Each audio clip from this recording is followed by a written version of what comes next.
እሺ የምርና ነገር ማለት በጣም የሚገርመው ነገር ማፌዝ ነገር ነው የያዙት። ማፌዝ ታውቃላችሁ፣ እያፌዙ ነው ያሉት። አሁን ይኸውላችሁ ሁሉ ነገር ታውቋል። የኤፍሬም እጅ እንዳለበት፣ የዳኒ እጅ እንዳለበት፣ የሩታ እጅ እንዳለበት አብራቸው የነበረች ሴት ሜሪ ሁሉን ነገር ነግራለች። አሁን ምንድነው ማድረግ ያለበት? አብርሃም ሁሉንም ሰብስቦ ማስያዝ ነው ያለበት። እኔን ጠርታችሁ እቅዳችሁ ልትከቱኝ ስለነበረ ቀን ላወራ የምፈልገው አንቺ፣ ዳኒ፣ ኤፍሬም ሶስታችሁ በነበራችሁ ሰዓት የዛን ቀን እኔ ጥያችሁ የሄድኩ ቀን በር ላይ ቆሜ በደንብ ሁሉንም ነገር የሰማሁት ስለ እቅዳችሁ ስላሰባችሁት ነገር ኢቭን እኔን ሁሉ አልፈልግም ብዬ ስለሄድኩኝ በሌላ ሴራ ልትከቱኝ እንደነበረ ሁሉንም ነገር ሰምቻለሁ። መጥቼ ላብር አንቺ ግን ያልተፈጠረ ያልተወራ ነገር እንደ አይነት ነገር ወሬ ሰማው ብለሽ ለሱ ጋር ስለሱ ምንም የሰማሽ ያወቅሽ ስለሱ ስለነች እርግጠኛ እኔ ሲጀመር ሩታ ትታሰርልን ነው። አንደኛዋ ጠንሳሽ ሩታ ናት። እውነት ጠንሳሽ ሩታ ናት። እቺ ውለታ ቢስ ነች ጭራሽ ማለት ነው። ጓደኛዋን እንኳን እንዴት በዘዴ መያዝ አትችይም? በል ትዳርሽን አሳልፈሽ ሰተሽ በእጅ ያዙት ወርቅ አድርገሽ ሚስጥር ካማከርሻቸው ሰዎች ጋር መጣላት እንጃ ውርደት ያመጣል ብዬ ነው ማስበው። እና እንግዲህ ቻዩ የመጣውን ነገር ቻዩ።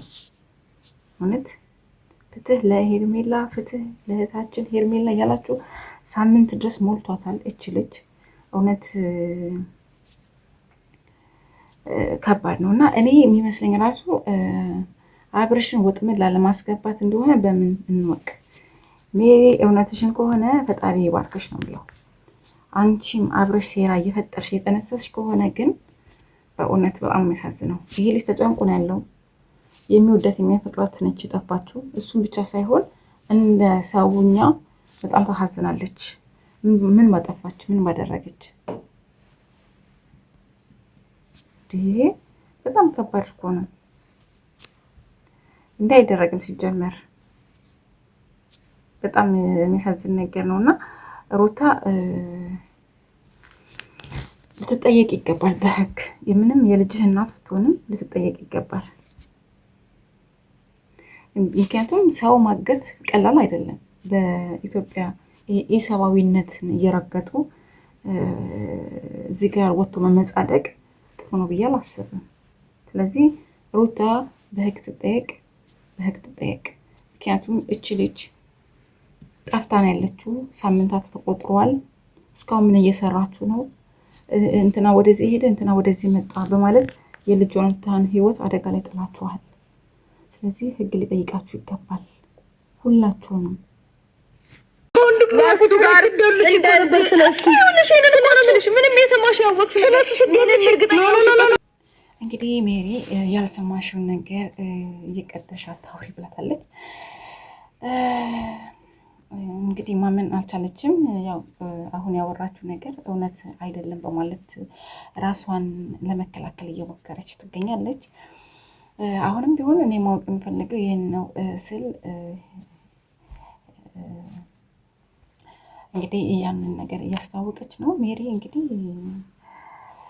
ሜሪ በሀሳባቸው አልተስማማችም ነበረ። ምክንያቱም ጠርተዋት ነበር ደውለውና ለምን ጠራችሁኝ ታዲያ እቅዳችሁ ውስጥ ታስገቡኝ ነበረ እያለች ያለችው። እንግዲህ ቅድድድ ብለሽ አወራሽ ሜሪ። በቃ እኔ አሁን ያችን በቃ ማመን ከቻለች ትመን፣ ካላመነችም ችግር የለውም። አሁን ያወራችው ነገር አሁንም ቢሆን ያው እያመነች አይደለም ሩታ። የውሸት ነው ምንም ዝም ብለሽ የተቀደደሽ ነው እያለች ነው። ማዳመጥም አልቻለችም ሜሪ። እንግዲህ ያው ያለውን ነገሮች ሁሉ እያስተናገረች ነው። ውሸትም ካለ እውነትም ካለ ላጋፈጣቸው ፈልጋለሁ። ለምን የሄርሜላ ጉዳይ ሳምንታት እያስቆጠረ ነው።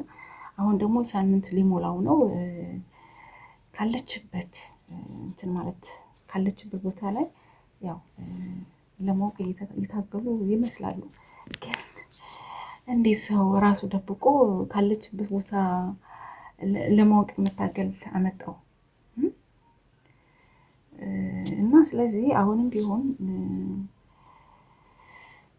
በጣም ከባድ ነው። ሲቀጥል ደግሞ ተረጋጊ። አይ ነው ሆት እንደሚያደርግ እኮ ይገባኛል፣ ግን በቃ ተረጋጊ፣ ለመረጋጋት ሞክሪ። እንደሚያናድድ አውቃለሁ፣ ምክንያቱም ነገሮችን እየሰማሁ ብዙ ብቻ ከባድ ነው። እንደዚህ አይናፈጠጠ እንትን ይገርማል። ሩታ ማለት ነው። እውነት እናንተ አልደበቃችኋትም? የእናንተ እጅ የለበትም፣ ምንም የእናንተ እጅ የለበትም። ልጅቷ እኮ ሲጀመር ደህና ነበረች። ገብቷችኋል? አንቺ ወርቁን ከአንገትሽ አልፎ ከሰጠሽ በኋላ አንቺ ልጅ የጠፋችው እንዴ? ተጠርጠረሻል። ሩታ በቁጥጥር ስር ልትይዝ ይገባል እንዴ! እውነት ይህ ከባድ ነው። እና እንኳንም አውጥተህ ተገላገልካት እንጂ አትሆንም ሲጀመርም። እና እንግዲህ ሳምንት ተቆጠሩ። አሁን የምች ልጅት ነው ያለችው የሚለውን ነው። እና ሩታ ሲጀምር ውለታ ቢስ ነሽ። ጓደኛሽ እንኳን እንዴት በዛ ጊዜ ትዳርሽን በዘዴ መያዝ ያልቻልሽ ሴትዮ አሁን እዚህ ጋር ተከራከረሽ። በእልህ ትዳርሽን እንድታደኛ ትችኝ፣ በእልህ ትዳርሽን ታደኛ ትችኝ። ሲጀመር ትዳርሽን አሳልፈሽ ሰጥተሻል።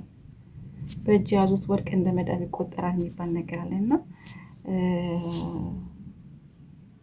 እንደውም ከነሱ ጋር ስትማከሪ እና አብረሻቸው ስንት ነገር ስታስደርግ የነበርሽ ሴትዮ ዛሬ ከወዳጆችሽ ጋር የተጣላሽ ነው ያለሽው። አብሮሽ እንትን ሲማከሩበት የነበረውን ነገር ነው ዛሬ የተጣላሻቸው ያለሽው። እና ከማከርሻቸው ሰዎች ጋር መጣላት ራሱ ውርደት ነው ላንቺ ማለት ነው። ሲጀመር ትታሰርልን ነው የምለው። አንደኛዋ ጠንሳ